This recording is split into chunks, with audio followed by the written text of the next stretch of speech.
Right, good to go. We're live on Facebook. So welcome. I want to thank all of you for joining us today. If you're joining us on Zoom, I would invite you to say hello to us in the chat box and let us know where you're from. And if you're joining us on Facebook, welcome. Feel free to jump in the comments section and say hello to us and let us know where you're from.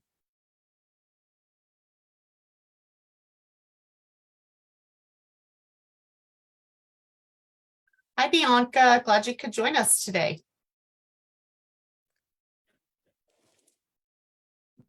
We're going to get started in just a couple of minutes. Welcome, Sarah from Klein. Bianca is joining us from Port Lavaca.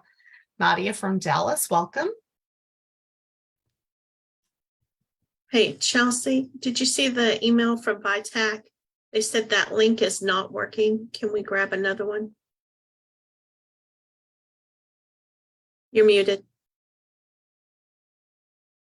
I replied to it, and then I forwarded my reply to y'all. I sent them a correct registration link in the API token link that Okay. I just wanted to in. double check because I didn't get the first one, so it looked like we just re-forward of the original one. Thank you.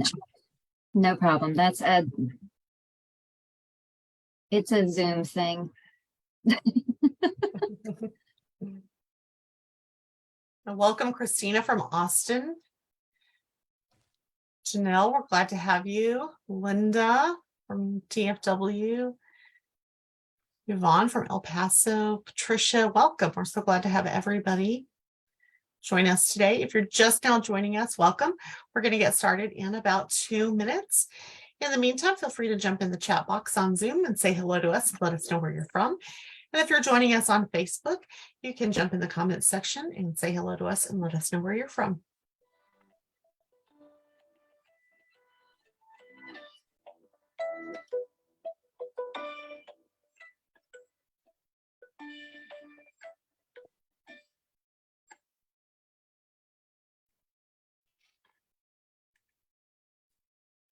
Welcome, Amanda from Allen. Patricia's from El Paso.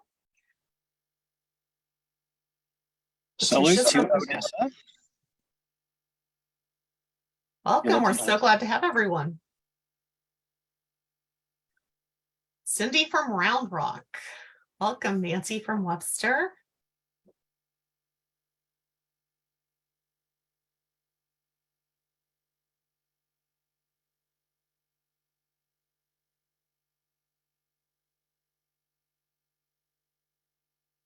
Welcome, Janelle. Yes, every attendee is automatically muted and your video capabilities are turned off. So you can chat with us through the chat box and you'll be able to hear us, but your only way to communicate with us is through chat, or Q&A box. So feel free to jump in that chat box or Q&A and communicate.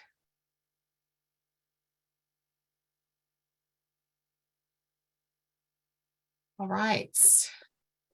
I have got 12:15, so we're going to kick everything off with a quick poll and then we'll get started. All right, so if you will take a minute and answer our poll question, how prepared do you feel you are to be an active participant in your child's ARD meeting?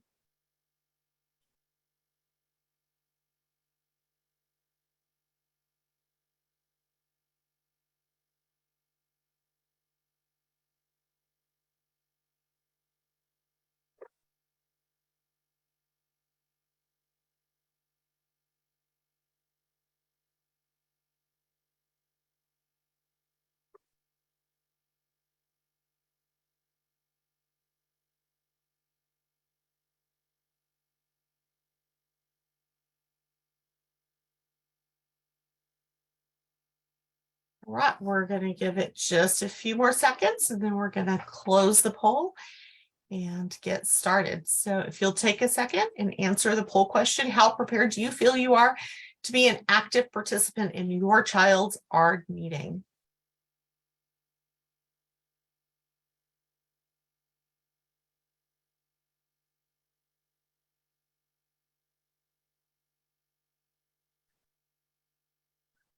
We're going to end this poll.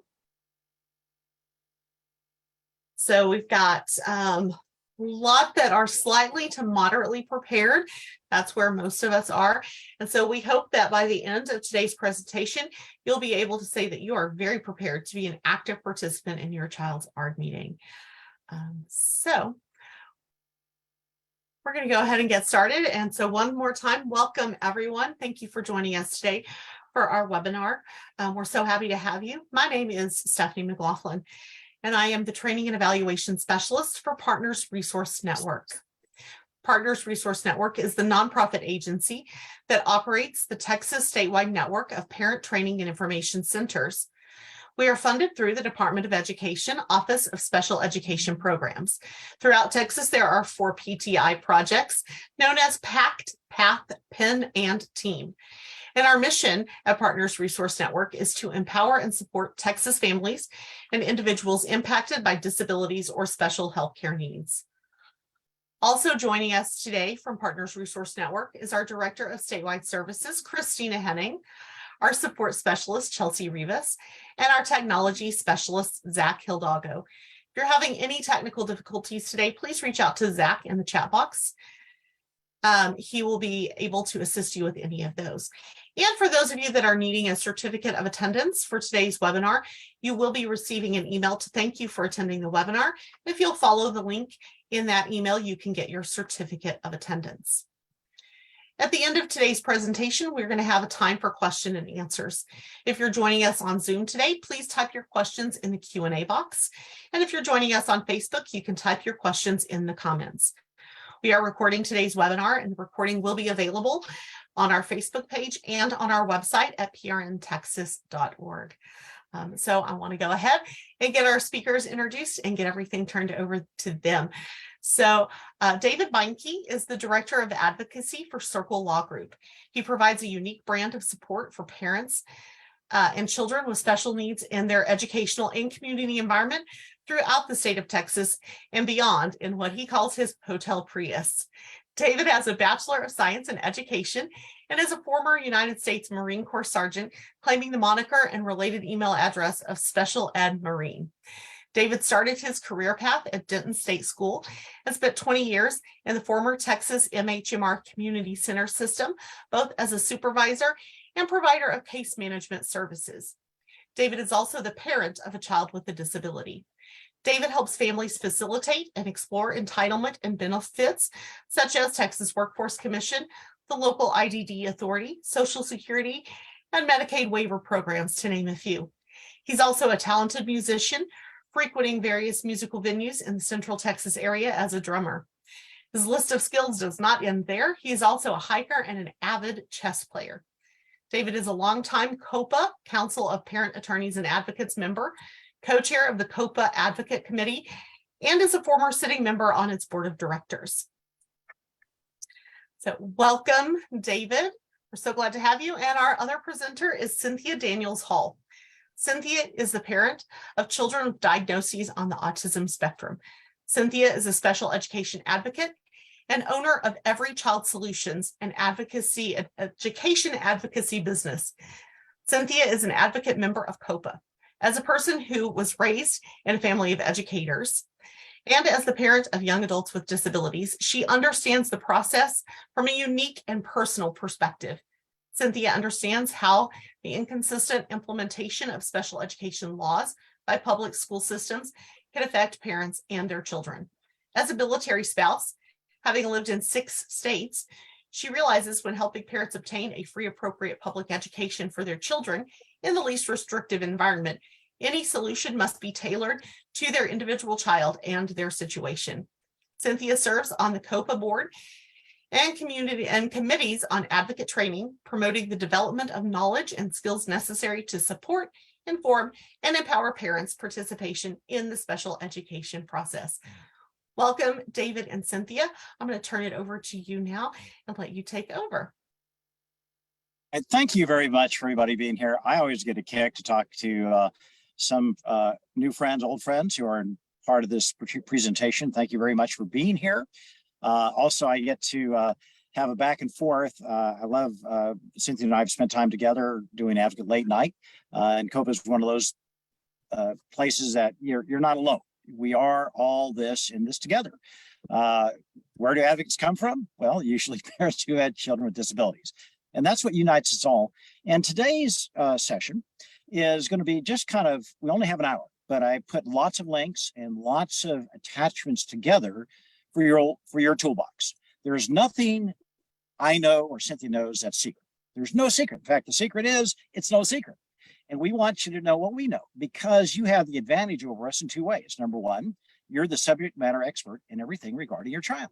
Yeah, you know your child better than anyone else. I mean, I could spend a month with you, not even begin to know what the child is. We know the process, and that's what we hope to share with you today. So as we have this contentious type of environment in this post COVID world, you want to really be solid in your information base and knowledge of the process. So when you bring it together, that you as the child's subject matter expert in talking to the educators, you have that ability to negotiate, discuss, and have a conversation on what that child needs. Cynthia? So I agree with everything David said. We are not the experts on your child, your situation, or the information from your team that is getting you to the point where there's contention in your IP. So it's good to know that you are the person that is driving the bus, and you need to be very confident and effective in your communication and supporting your child. And so just a little headlines, as we enter, and I think this is, I try to keep it short and simple, not talk a lot, because I really want to get into the information that'll be of help with you. Because, as we enter 2003, we've endured 3 years of COVID. Good Lord, it's caused the educational system to be stress strained, left us a little grumpier. ARDs is what we call them here. It's IEP meetings everywhere else outside of Texas. I've been, ARD and advocate because resources, budget, staff are strained and stressed. I remember at the beginning of the year, are we going to have enough aides? Are we going to have enough teachers? Are we going to have enough food service workers? Are we going to have enough bus drivers? We're still going this. So the ocean of IDA is, stronger currents to swim in the pre-pandemic era. And so this session is to present ideas on how to surf those 25-foot waves. That's why my background has a little surf on it, because it's really about surfing the process. We don't want you to wipe out. We don't want you not to catch the wave. And also, just a little humor here. We're just one touch point of information. The views we're going to share are those of the presenters and do not reflect station management or its advertisers. So let's just jump into it. So first of all, let's know thy data. Okay, let's know thy data, because I think if we look at the processes from a statistical point of view, I think it's really good background. This is where you need to know thy data. So let's go through, I have them listed in kind of how they all play out. Due process hearings. We hear a lot about those things. Parent got a due process hearing, school won, school didn't win. Well, when we take it together, we look at Texas. Now, this is different. Other states have different win rates. If you go to hearing, and there's a link in there, and I hope they post in the chat box, I want you to not just take my word for anything. In fact, challenge anything I say, okay? Because I'm going to bring it back to, hey, where did I get that from? So we look at how many parents have prevailed in due process settings if it goes to hearing. Well, about 15% or less. That's not good odds. And so while you may win that prize, 15% is not a great idea. And so in this link, I want you to read about what parents have to go through before you think about filing a due process, or maybe you've been through one, and if you have to go through another one, you read all about the hearings parents have gone through. All the due process hearings for the last 10 years have been posted, and they listed by issue and hearing officer. Because remember, some hearing officers have not awarded anything for parents in years. Others, not much. And if you're looking for private placement, wow, how many of those are there? Very, very little. So remember, as you decide what process you're going to pick, look at the percentage. Well, TA complaints, there's a range there, depending on the year. You get about 40 or 60% of relief. Also, we go to due process filings that they don't have a hearing. There's only about 10% of all the due processes go to hearing. So if you don't go to hearing, what happens? Well, there is a place called resolution session, a conversation where it resolves, or 30% go to mediation. So that's about 60% or so. And then we have mediation. In mediation, which is a conversation, it's a third-party facilitated negotiation, about 80% reach settlement. And if we look at ARDs across, and I'm not saying it's a good ARD, bad ARD. Now remember, I'm not making judgment on what your personal experience is at the ARD, but we're looking at the statistics. 99% of all the ARDs reach consensus. So what does that mean? When you're part of the decision-making process, where conversation, negotiation, and discussion unfold, it trends better for the student. And that's why I want you to, I'm not saying you're never going to file a due process, never file a complaint, never file anything. I'm not saying don't do that, but just be aware of the statistics going in. Because when you go to a complaint or you go to OCR, you file anything, the third party makes the decision. So you're really talking about, you want a third party to make the decision? Is that third party going to know your child as you do, or are they just going to look at it on a technical basis? Or you still try to engage in those processes like mediation, resolution, the ARD process? Do we try to create conversation there where the parent who knows the child best is part of the decision-making process? Cynthia? So like David said, in my state of North Carolina, it's very difficult for a family to win or to get what they need for the child at an due process hearing. So I really work hard to keep my families in the IEP process.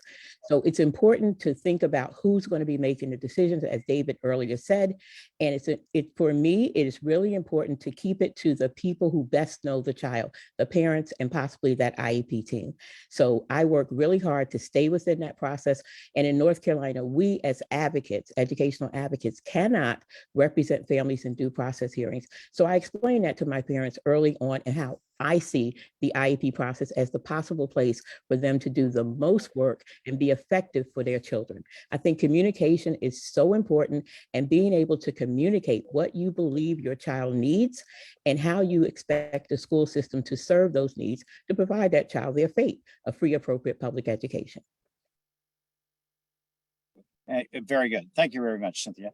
I'm going to go back. It seems like my screen had glitched a little bit. Give me one more minute. I'm going to come back to my screen.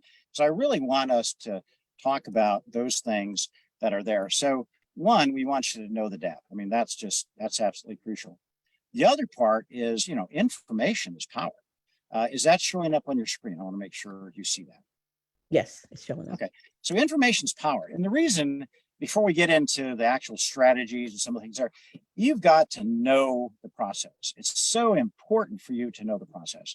And so we start with know thyself, know the data, know where it's going to trend statistically. I think that's helpful, but also know thyself. Where are you in your walk of IDA knowledge and processes? Are you a veteran? You've done it for 5 years and you have 3 different kids, or are you just entering the process? Because it's real important for you to know where you are in the process, because if you're not sure, don't do it alone. Just like we have, we'll have 100+ people right now, is don't do it alone. Seek out the information, and there's training, podcast, webinar, whatever you need to know, it exists. And we'll go through some of those things to help you get there. Also, what do you want? Because if you really think about it, an ARD is a negotiation. Mediation is a negotiation. Some folks say, and I'm not saying this is the reality you're going to experience functionally, but the way it's set up, it's a negotiation. So if you go to the ARD meeting, you don't have to take anything. You can just say no. I know many, in fact, sometimes I'd say 90% of the conversations, oh, they made me say yes. They made me do this. The school cannot do anything without your permission. They can't assess with your permission. They cannot admit your child into services without your permission. They've got to have an ARD at a mutual time and agreement. You are truly at the top of the hill. If you really think about your ability as a parent, you are the subject matter expert and equal member at that ARD committee. In fact, when you sign your safeguards, there's a little box that says, hey, I read them, I understand them, I'm ready to go. Think of that procedural safeguards as your special ed driver's license. Everybody on this call has a driver's license. Now, do you know all the rules of the road? No. Are you responsible for all the rules of the road? Yes, because the next time you get pulled over by that DPS trooper, they're going to ask you, did you know you're supposed to only go 35 miles an hour on unmarked country roads that are not paved? And you'll go, oh, how about that? And so the same is true in these processes of the ARD. The way it's designed is once you show up at the table and once you receive your procedural safeguards, that's your special ed driver's license. You're driving. Okay, whether you feel like you know something or don't know something, you've got to be there and ready to go at the very first meeting that you have. So where are you in your walk, and what do you want? And everything, as we talk about what IDA really is, for anything that you want, it's not what we like or what we think or what we should be there. There has to be data, information, assessment, and evaluation to support it. Everything is data driven. Now remember, it has to meet an educational need, because many, many times parents are right on the money. This would help the child. It would make the child better. It would benefit the child. You have a private recommendation would help, but that's not the question. The question, is there an educational need? Meaning, is it required as part of their ARD paperwork, their IEP, and is there data, info, eval, and assessment to support that? As we move to number 3, what's IDA? Let's just put it in a nutshell. It's data and assessment driven, but consensus based. Consensus implies a relationship. Relationship. And that's where the negotiation comes back, because if you don't like what you have, then you begin to negotiate. And also, if you just want to know where you are, we have it's the Texas 3-step, the data, which drives the plan. That's the IP. Plan drives the placement. If you don't like the placement, if you don't like the plan, what does the data tell you? What does the assessment tell you? This Texas 3-step was not my own invention. It was cast upon me during Hurricane Katrina, because I had to come up with some way to share with these dozens and dozens of families that were coming in, and having a 1-hour talk about IDA wasn't working. So it's like going to the doctor's appointment. You go to the doctor, what does he do? He assesses. Comes up with a plan based on the assessment, and depending on what the medical procedure or therapy is, you go to the placement clinic, whatever it is. So it's just 3 steps in the whole process. And I know we have 80-page ARD minutes or 60 pages, so it can get really confusing. But if we look at just what IDA is, data driven, data assessment driven, consensus based. Consensus implies a relationship, because remember, once you lose the relationship, you're left to having those technical devices. That's not always very strong. Cynthia? So as David has already said, it is important to know yourself and to know exactly what you're asking for from the IEP team that is going to be appropriate for your child's educational growth. So it's important to prepare in advance, familiarize yourself with the IEP process, and gather all the relevant information and documents, and make a list of your goals and your concerns, and share an agenda or goals and concerns with that IEP team. Just as you don't like to be hit with new information at a meeting, they probably would really appreciate not being hit with new information. If you have private evaluations and you want to include that data in the information that you're going to share with the team, or that you're going to ask the team based on that evaluation for services or for accommodations, you need to share, well, I suggest that you share that information with the team. And that for me, that helps to build that relationship, a relationship where you're mutually respectful of each other and you're sharing the information. No one should be in control of all the information while the other person or the other team members don't have good information. David? Yeah, also on the next bunch, 5, 6, 7, 8, 9, 10, 11, 12, these are other pieces. And I'll just kind of dwell on, if you don't have the IDA Disability Rights Manual, let me just pull it up for just a second, because that's almost a guide in of itself on everything that you need. If you're not sure how to write a letter, it has a place you can write a letter. If you're not sure how the process flows, it has a place where how the process flows. I mean, it's just an amazing piece of work. It's been out there forever. So let me just pull it up real quick. And because if we just look at the agenda, what this is, and again, this is put out free of charge by Disability Rights. It's been around for, probably 10, 15 years or more.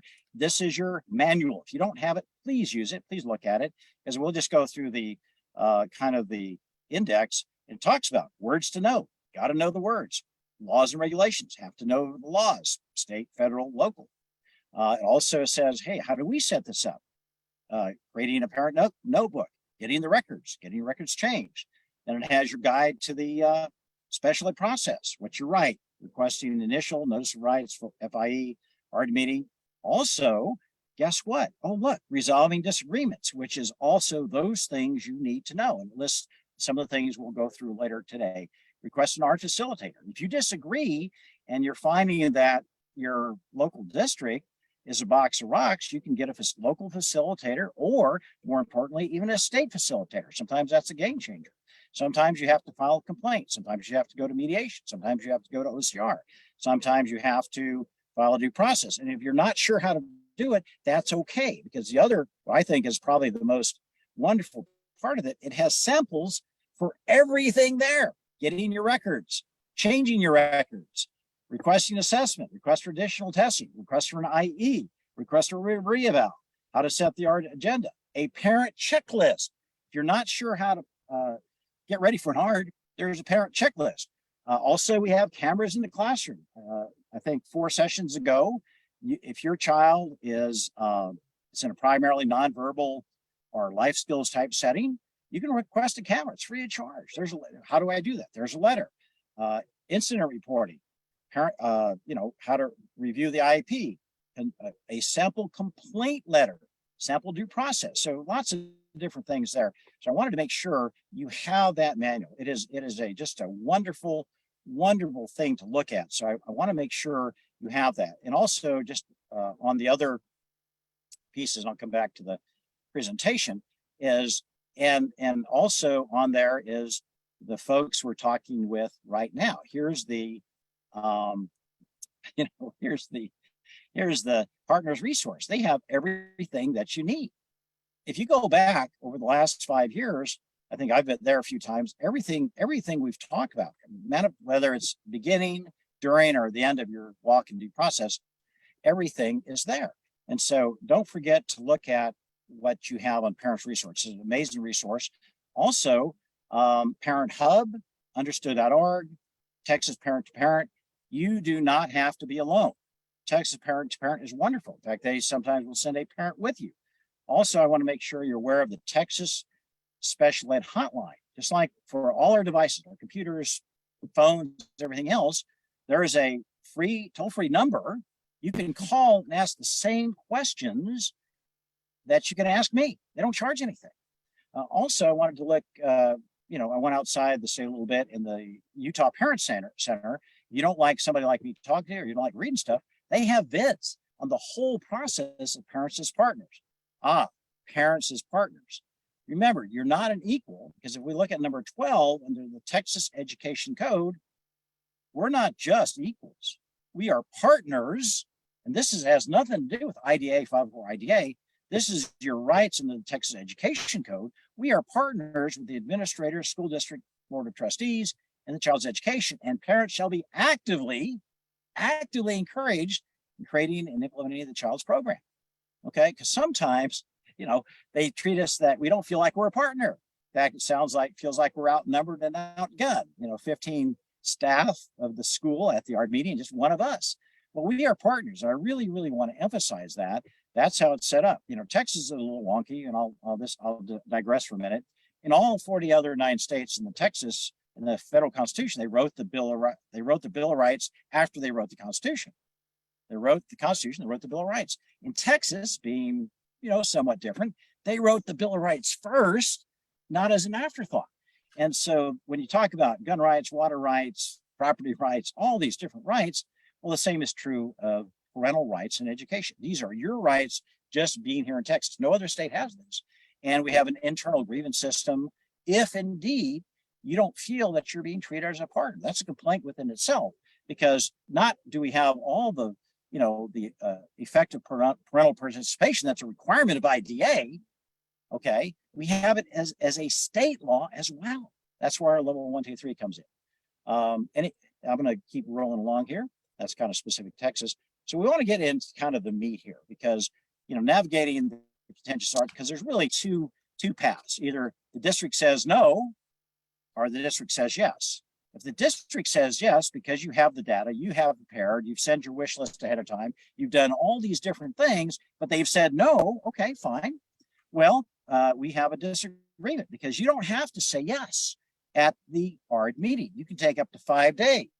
Just like if you buy a house or you buy a car, Are you going to just show up in the lot and buy it and take it as they give it to you? No, because a lot of parents don't realize they can just say, hey, this is complicated information, 40 to 80 pages of information in small font that's badly formatted because it's the school software program.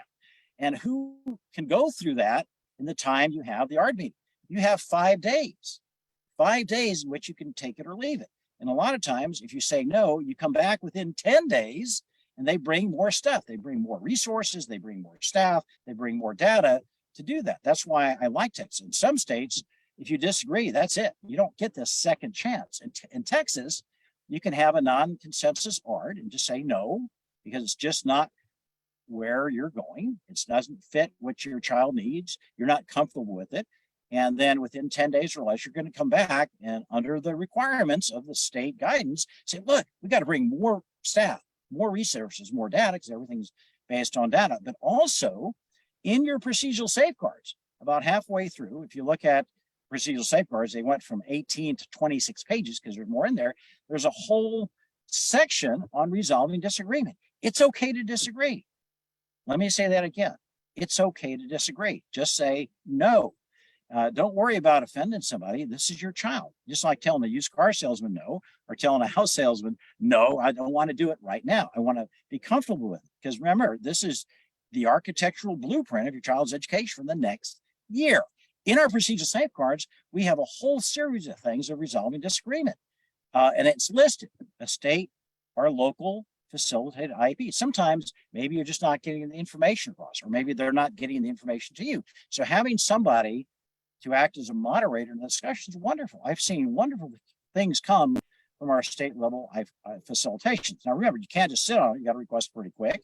Sometimes we don't have the right data. If it's a complex child with different interagency, overlapping, in-depth needs, I always get a second opinion. That's an IEE. Most districts, in fact, I'd say 99% of the districts always get a second opinion, because before you agree to something that's going to profoundly affect your child's life, why not get a second opinion? That's your IE. Or have a discussion. That's your mediation at the state level. Or you can file a TA complaint. But remember, I'm not saying file a complaint to turn over during the first 10 days or 11 days, according to state policy procedure. You have early resolution. So if you put in your complaint, hey, I'm filing a complaint, but I'd like to have early resolution. Most districts don't want to get investigated by TA. They can get there. Also, if you file a due process, I'm not saying you're going to file due process to go to hearing, but we saw that 30% go to resolution and 30% go to mediation. Also, prior written notice. Prior written notice, again, very important procedural safeguard where they tell you what they did, why they did or did not do that, and what was the data based on. Because sometimes our prior written notices are just say, check, check, check, check. It doesn't offer those things. So if you look at what prior written notice really is in your procedural safeguards, it says what they did or did not do, why they did or did not do that, and what was the data based on. What's IDA? It's all based on data. Because sometimes you say, hey, you didn't give me a full prior written notice. That's an opportunity for a discussion. Because remember, if you're having a discussion, that means you're still part of the decision-making process. If there's no longer a discussion, let me repeat that, if there's no longer a discussion, a third party is making the decision. Because sometimes I see, parents want a complaint, or maybe they want a due process, but it's not what they want. They win, but what do you get? You don't know what somebody's going to give you. It's like The Price is Right. What's behind door number one? I don't know. Also, there's little things like you just withdraw consent. I've had lots of battles regarding LRE, and they want to put your child in life skills or some very restrictive replacement. Can't work it out. Parents just revoke consent. Kids in general ed. Well, I'm not saying that's an ideal way to do that, but I had 4 cases last 2 years. Kid went right to general ed. Guess what happens when the kid's in general ed? Amazing. Now, again, a couple of them didn't work out and it's a little wonky, but you can just say, hey, I'm done with special ed. I'm not going to have my kid in special ed classes, and you default to general ed. It tends to work better in elementary school than middle school or high school. And I'm not saying you're going to do that because they probably need those supports, but again, just it creates a discussion. Or again, you have that non-consensus ARD, just say no. Also, don't forget, every school district in Texas has a regional service center. Sometimes I use them to get involved at some point because the school is just not getting it. They don't have the training in autism. They don't have the training in some of the more rare disabilities that manifest itself in the classroom. Or if you file an OCR complaint, oh, wait a minute. It's not just a complaint. They have mediation as part of the process. Okay, remember, mediation, whatever it is, there's this in between before you get to the full complaint where you can talk about it. Or sometimes, hey, why not just have direct negotiation? Talk to the special ed director. Because sometimes the ARD doesn't have the budget or authority to grant your wish. Or sometimes you have draft complaints. Again, I'm kind of running through it pretty quick because we're short on time. Cynthia, I'm going to turn it to you. I'm going to turn it over to you for color commentary as well. So when you're reviewing your procedural safeguards, I say really focus on your child. Keep the child's best interests in mind, but know that they only have to offer you a free, appropriate public education. And work hard to find a solution that will benefit everyone and certainly will benefit your child. It's important to collaborate. Try to find common ground and with the other party and work towards a mutually beneficial solution. And get support. David mentioned your PTI. That is a wonderful place to get the support you're going to need if you have a contentious IEP. They can help you get perspective. They can help you be effective in your communication. They can help you. So I would absolutely support you getting support early and often from your PTI. Take notes, document everything. Document the discussion, not just allow them to document the discussion. So that's important. And I don't know if it's really effective in Texas to record the meetings, but I, in my state, record every IEP team meeting. Thank you, Cynthia. Yes, and one of the things here, let me see if I lost my, okay, there we are. I want to go to another share real quick, just to share a couple other things about what's some of those in depth, and it's part of your process too. In the documents that will be listed as part of this webinar, you don't have to do it alone. You don't have to do it alone. One of the documents are, hey, how do you prepare for special ed mediation? How do you prepare for a mediation resolution? There's videos on that, but also there's a 28-page document that tells you how do we do this, because this is not the first time a parent has faced this dilemma. Again, PTI has lots of information. Also, there are specific webinars on, depending what your learning style is, or what language you have. Sometimes I go to California and New York because California has 36 different languages. New York has 12. Sometimes Texas doesn't have all the different languages that's available. But whatever the process you have, remember, an ARD is just one of your 13 options that you can have a conversation with. So remember, there's a huge, just how to prepare for this really has an amazing piece. This is from the Advocacy Institute. The Advocacy Institute also is another resource that you can use, just an amazing resource. So just remember, but also too, one of the things that's not used a lot, and parents may have had different stories or things there, but looking at the individualized IEP facilitation, okay? And again, it's an alternative dispute resolution. The facilitator is trained. Sometimes they're at the state level. Sometimes they have facilitators at the local level. Some of the big districts have facilitators. Sometimes they came from the regional service center. But what's really helpful is they have that 10,000-foot view you can look at, and the idea is, hey guys, let's figure out a way to find a solution. They're not part of the school, they're not for you, but they're an advocate for the solution. Same way with mediation. I love mediation. I think our office generates probably 20 to 30% of all the mediation in the state, because it's an opportunity to have a discussion about what's there. And again, a mediation does not wedge you to that, because at any time the parent can say no.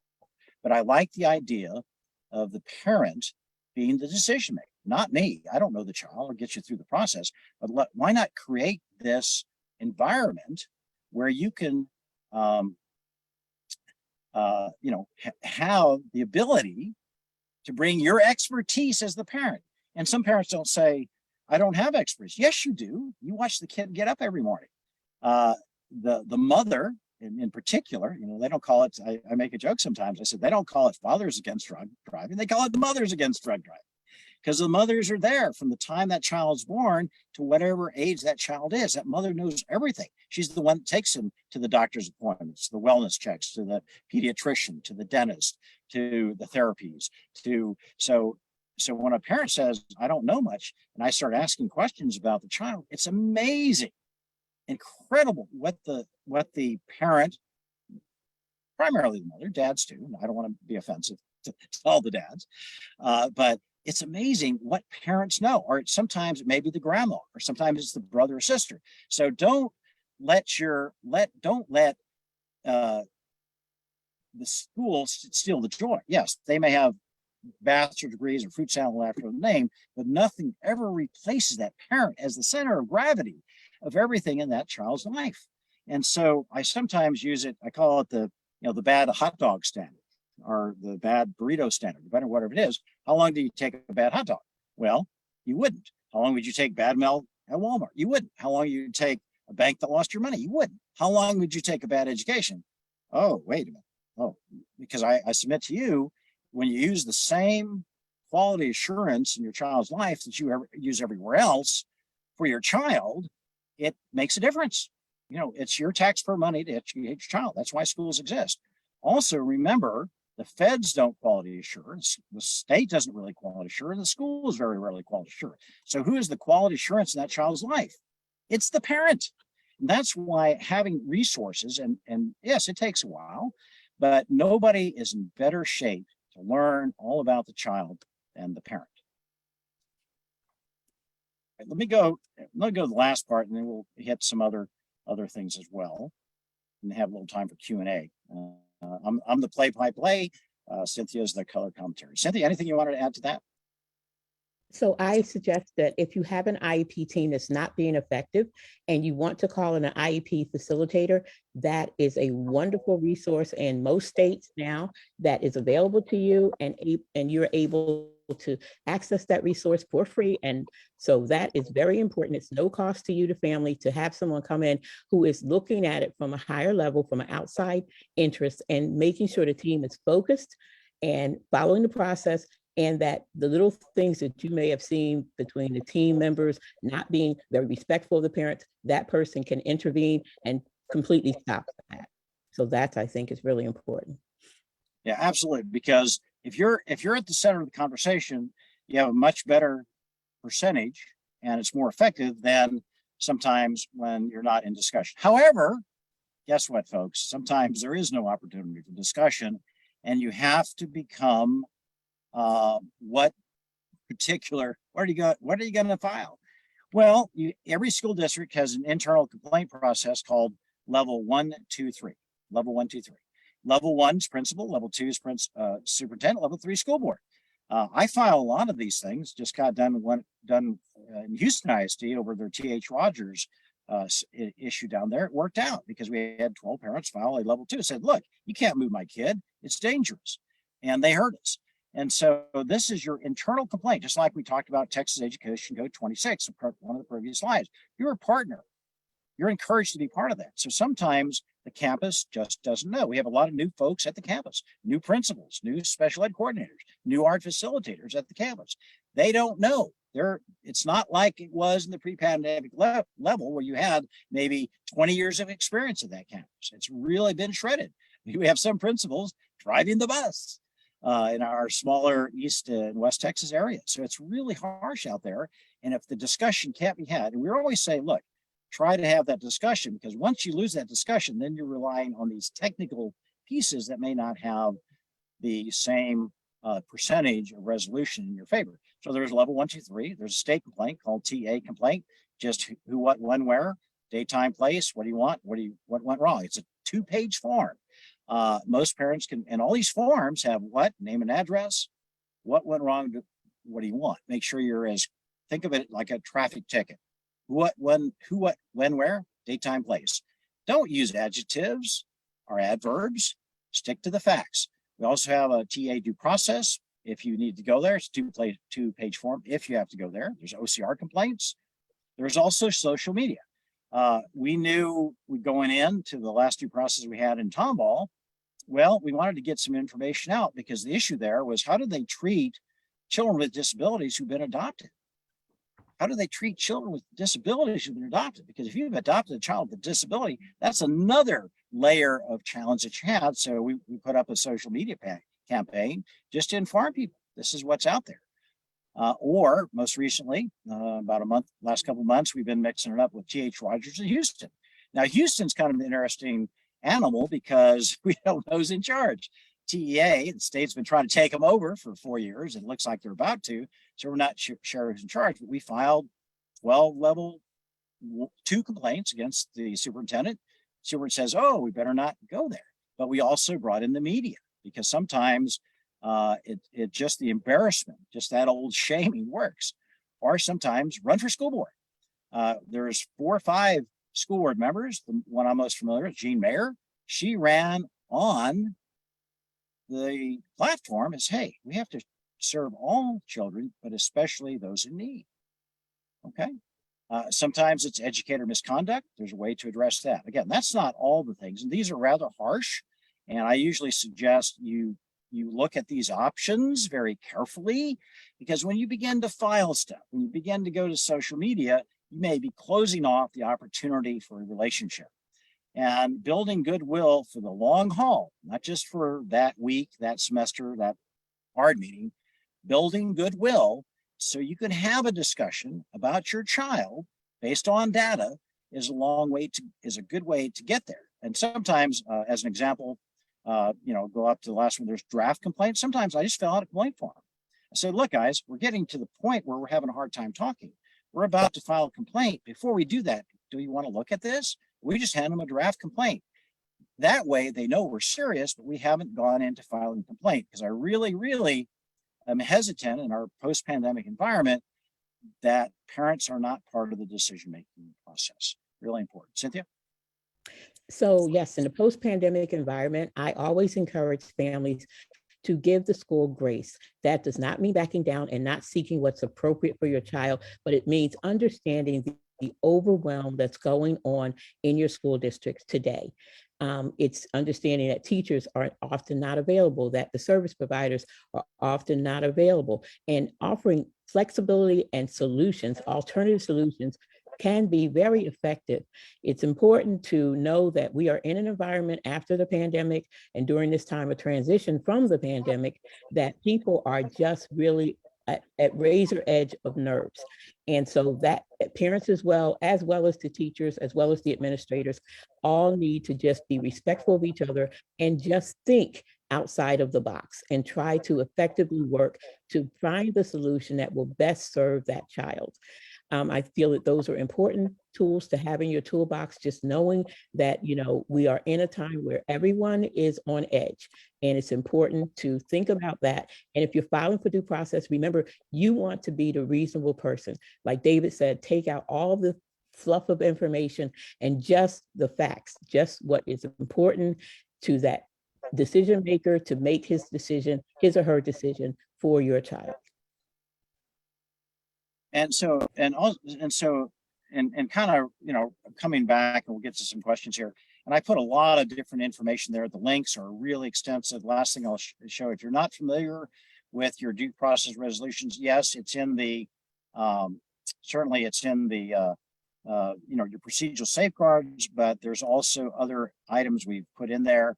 In other words, TEA has a whole system of dispute resolution that explains it more in terms of, what is, special ed mediation, what does it look like, what's the contact information. So there's 32 pages in that document, which will be part of this companion document as well. And so to kind of circle back to the very beginning, almost everything, we're on edge, and there's, and some teachers, just the fact a parent asks a question makes them defensive. So a lot of times in our communication, we're building those relationships the school can't. Remember, you cannot be passive in this. It is an active process. Sometimes I give the analogy that, usually every once a month at Walmart, they have right next to the hockey helmets and football helmets, they have the special ed parent helmets. You come out of the stands, come on the field, put that special ed helmet on, start blocking and tackling. You cannot be in the stands to do this. You have to be active, because people said, oh, the school didn't give it to me, or the school did this, the school did that. Folks, you are the art committee. You is the they. There is one group that makes the decision. You're part of that group. Now, it may seem like the school district is going to tell you this, that, or the other. That's fine. That's part of the negotiation.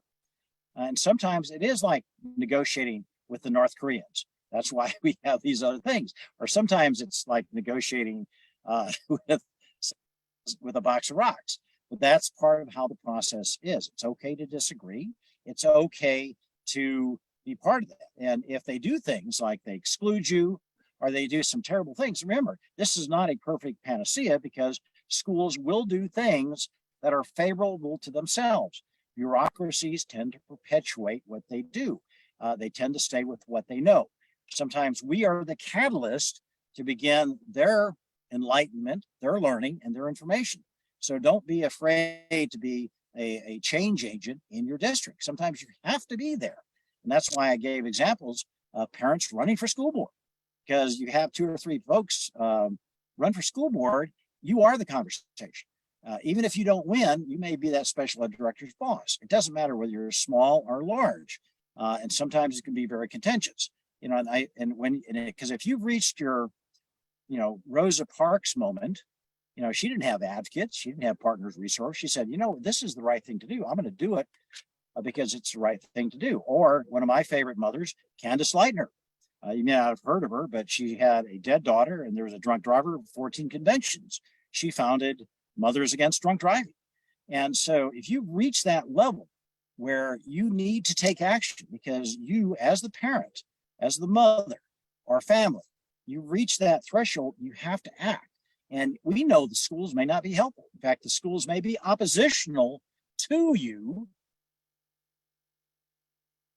The schools may be oppositional to you to start out with. And I know sometimes it has taken 2 years of active intervention from every way we can think of to do that. So it's not, you're with a child for the long haul.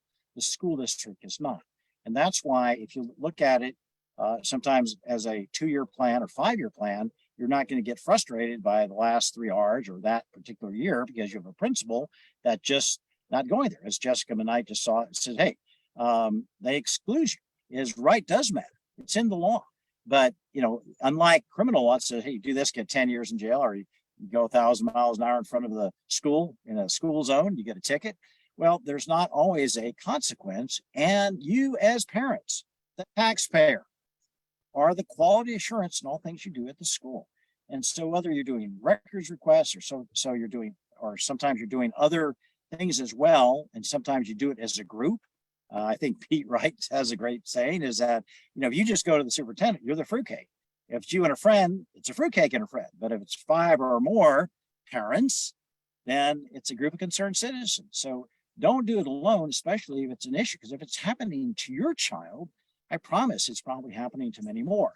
And so organizing other parents, having those discussions, taking a school board member to lunch. I know down in Yorktown, which is a Catholic town down in South Texas, I used to bring Father Joe, the Catholic priest, to the ARD meeting. You know why? He hears everybody's confession.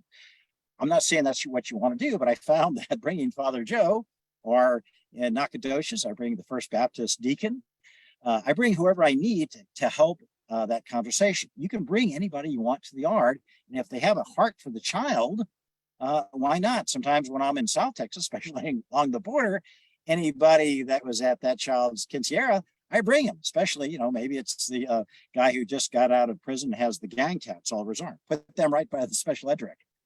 They bring 10, you bring 15. So I'm not saying, I say that in jest, but I'll say you do what you need to do to help that child. Because if you're just by yourself, don't be by yourself.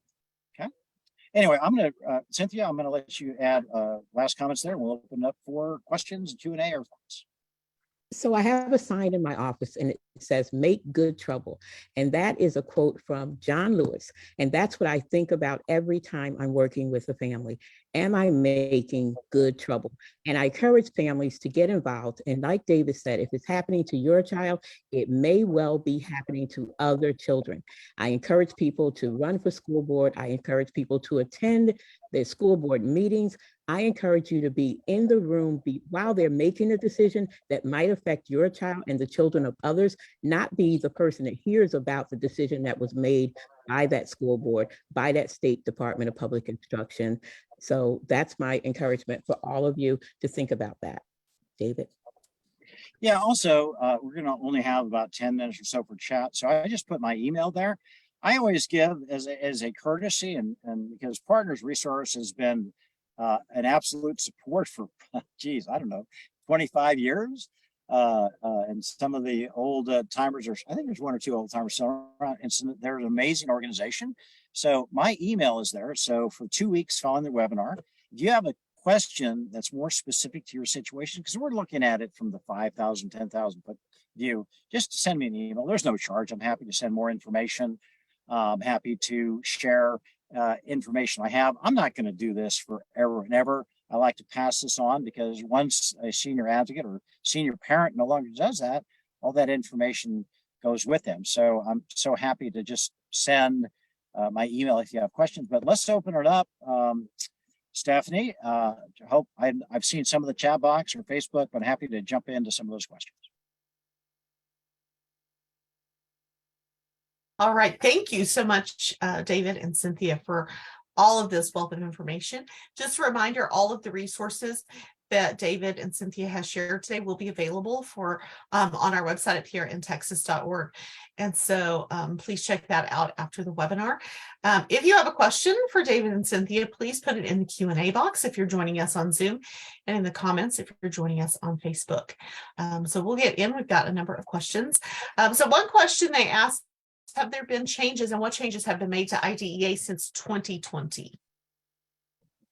No changes. That's a great question. We had originally it was Educational Handicap Act 97. We had the first IDEA amendments. They're supposed to reauthorize every 7 years, and they did in 2004. Finally got it together in 2006. Well, we've been waiting for them to reauthorize ever since. There have been some court decisions like Andrew F. And Cynthia, could you put a link to your toolbox? And there's an Andrew F.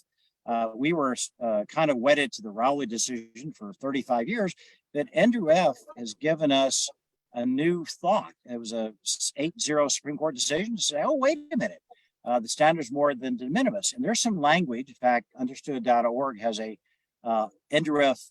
Toolbox that talks about parents are important in the process.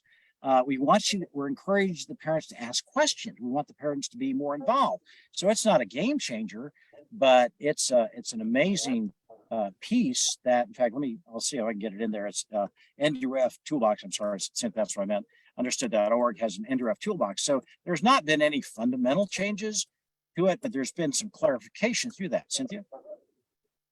So like David said, no particular changes, but I encourage you to get involved in your state with whomever is working towards providing information to the federal government about IDEA, about school systems, the Department of Public Instruction. They're sending up information from their administrators to all of the different stakeholders that will make a decision about IDEA. And I believe that we all need to, across the United States, look at the fact that IDEA, there will be changes when it's finally reauthorized, and be in front of those changes, because I think some of them will affect parents and families and children most definitely. I believe that there are going to be changes to due process, because I see in our state, lots of administrators and lots of lawyers on the school board side are putting information out there to make those changes, to make it more effective. They have an opinion about how they can make changes. And I think families need to be involved and share their opinions going forward. Okay. Yes, thank you. I did put a NDRF toolbox. I'm also putting the OSEP follow-up that kind of outlines, it's a kind of a Q&A, which the Department of Education put out there. And I found it to be a really wonderful tool because it really talks about these things as well. And so and we haven't gotten to OSEP letters or OCR clarification letters there, because there's always another source. Remember, we are just one silo of information. We want you to get information from all the areas you can possibly have. And again, look at all the webinars on Partners Resource. You'll find me there as well. There's some incredible things. I go back to their MDR as well. Also, there are some things here. I saw one chat box I'll pick up. It says, hey, they've denied our challenges viewing video footage from injury, stating there was no evidence of use. What strategy do you suggest? Well, you have to send me an email on that one, because you're allowed to see a video if it's your child. They may have to fuzz out some of the heads of the other children there, but there should be no reason that you can do that. FERPA said that. Sometimes you have to file a complaint. Sometimes you have to really knock them in the head. But if it's your child, you can see the video. There should be no barrier to that. Other questions, Steph? Absolutely. We have a great question here. A parent asked, do schools have to provide prior written notice? They received a phone call where the school notified them, but they never actually received it in writing. Okay, well, prior written notice, there's notice before the ARD. You have to have at least 5 days notice, but there's also prior written notice, which happens, it's kind of an oxymoron, but it happens at the end of the ARD, at the end of the IP meeting, but prior to the implementation of services. That's your 5 days. Sometimes when they say, hey, will you waive your 5 days? That's your notice, guys.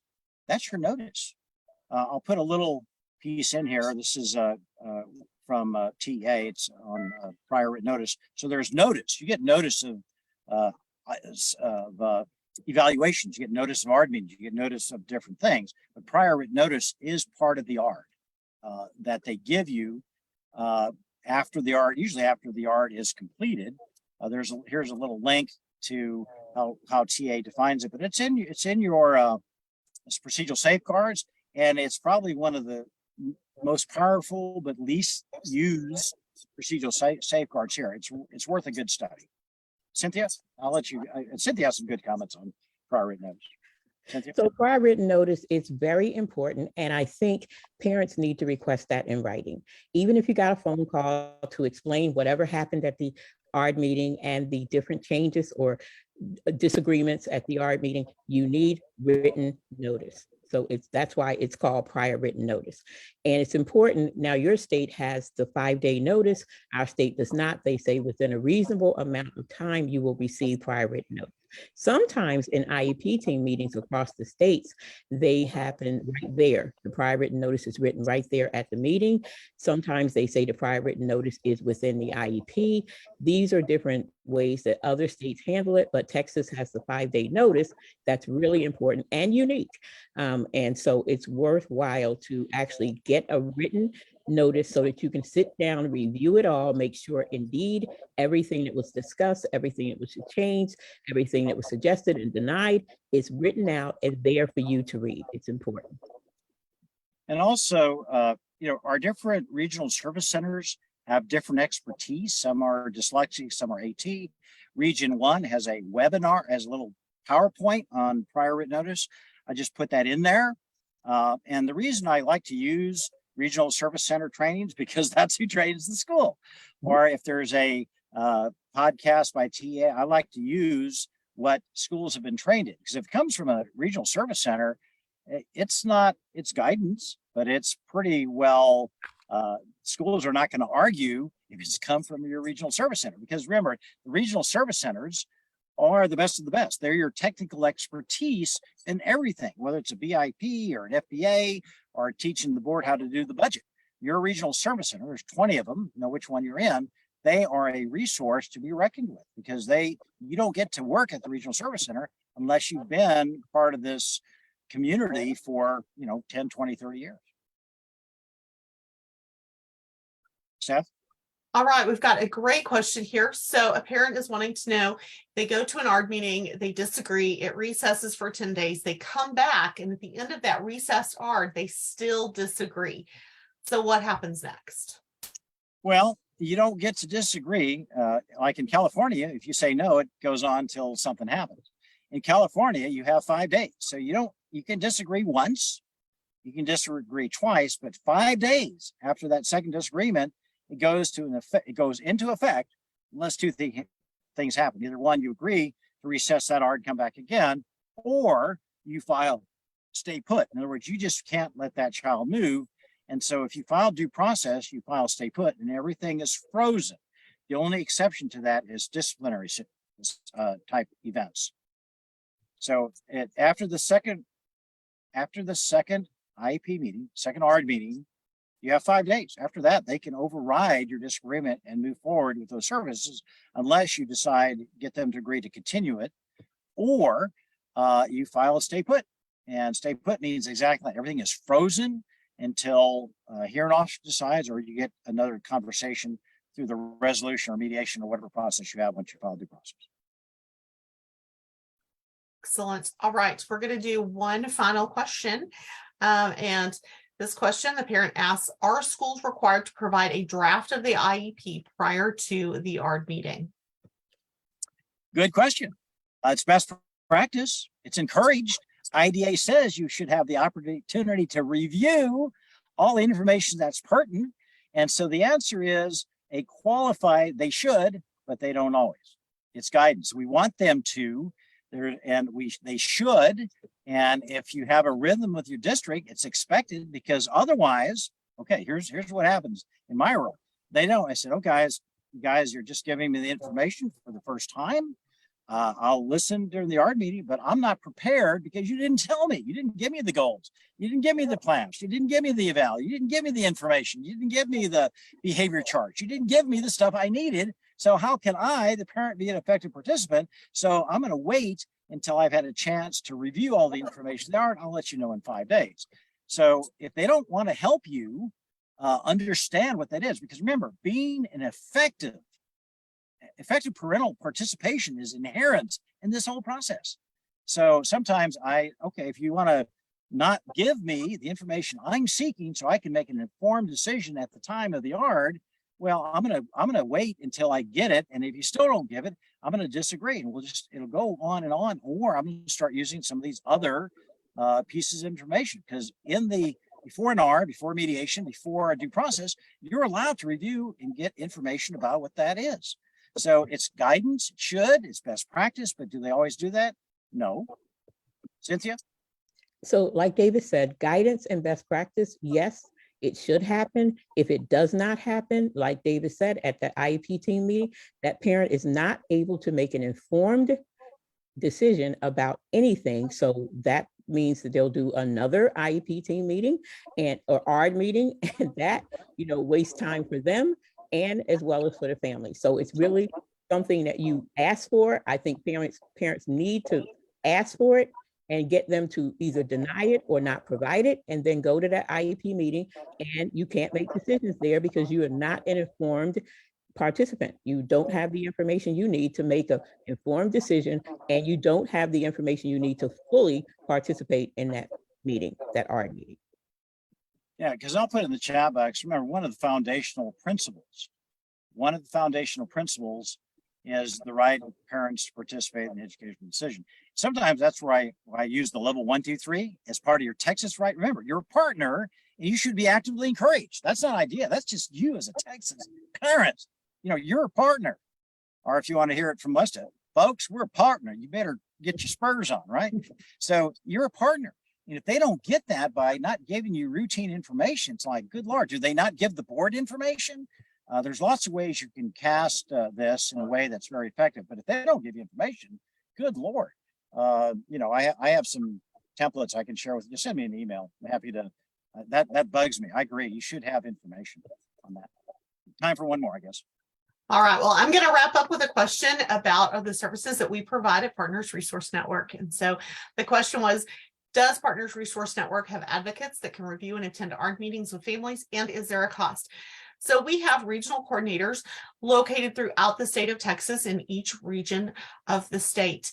And our regional coordinators are knowledgeable in special education and services and policies. And so you can connect with your regional coordinator. They are able and willing to review your child's IEP and any evaluation data with you. They are available to help you prepare for ARD meetings. And when time allows and when they're able, they can attend ARD meetings with families. And for our services, there is absolutely no cost. All of our services are free of charge. And so reach out to us. You can give us a call or you can check out our website and we can get you connected to your regional coordinator in your area. So we're going to wrap up. We've gone over just a little bit, but we're going to wrap up everything. Once again, I just want to say thank you, David and Cynthia, for your wealth of information that you have shared with us. We really appreciate it all. And thank you again for attending our webinar today. As a reminder, we did record today's webinar, and the recording will be available on our website at prntexas.org. It is also available on our Facebook page. And if you're needing a certificate of attendance, you will be receiving an email to thank you for attending today's webinar. If you'll follow the link in that email, you can get your certificate of attendance. We do have some other upcoming events that I'd like to share with you. So coming up in just a couple of weeks on February 21st, we have executive function and accommodations for students with dyslexia. And then on March 7th, we have fostering high expectations and presumed competence with Mary Baker Budisa.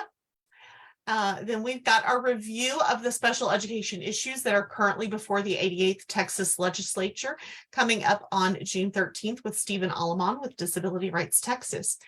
We've got a couple of other webinars coming up and registration will be available for that soon. Parent participation in IFSP meetings will be on Tuesday, April 11th, and person-centered practices will be available on Tuesday, May 2nd. So please join us for these upcoming webinars. On the screen now is contact information for our Director of Statewide Services, Christina, our support specialist, Chelsea, and myself. Please check out our website at prntexas.org for information on upcoming webinars and events in your regions, as well as a wealth of information available for parents.